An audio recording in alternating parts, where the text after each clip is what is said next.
Hello everybody, this is Victoria from t.akustik, and this video is all about recording good sounding voiceovers and speech at home.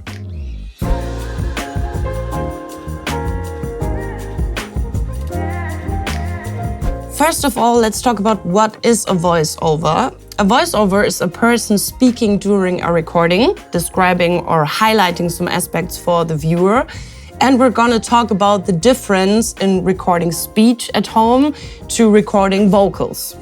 First of all, let's talk about the technical aspects, because for a video, the sound is almost as important as professional video footage.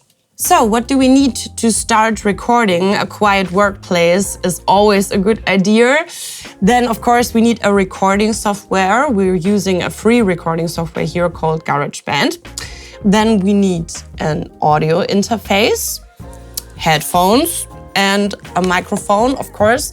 A good microphone can do some magic, but it's not all about expensive gear. So, first of all, let's do a sound check and check the gain level on our audio interface. I'm gonna pick a very loud sentence so we avoid clipping in our voiceover later on. I'm doing a sound check for the t.akustik voiceover tutorial. I'm doing a sound check for the t.akustik voiceover tutorial. And that's it. Then make sure you're feeling good with what you hear. So I'm gonna check the volume level of my headphones as well. I'm checking the volume of my headphones. I'm checking the volume of my headphones. Okay, now we're gonna do a short test recording. Here we go.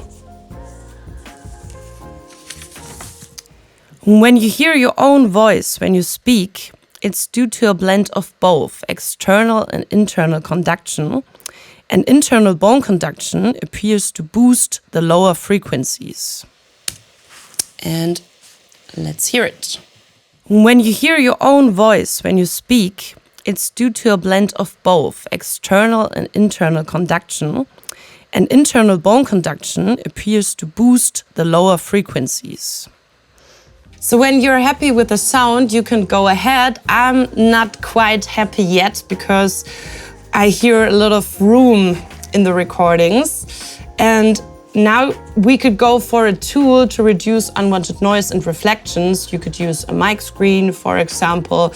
But today I want my speech very dry, so I'm gonna go for the vocal head booth because it reduces noise very much. When you hear your own voice when you speak, it's due to a blend of both external and internal conduction.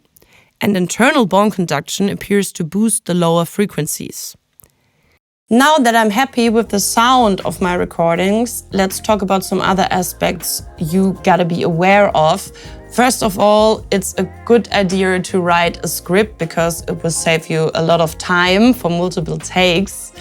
Then it's good to think about your voice's clarity. I use the picture of speaking to a class because it will make my voice a little bit louder and I avoid mumbling. And then you gotta be aware of the pacing as well, because if you talk too fast, no one can follow. And if you're talking too slow, your listeners will get bored. Then you can try to flex your voice a little bit. Of course, no one wants you to sound like a game show host, but also it's not a good idea to sound very monotone and robotic. It helps to concentrate on the vowels in the text and to overact the emotion a tiny little bit. And also be aware of the pronunciation.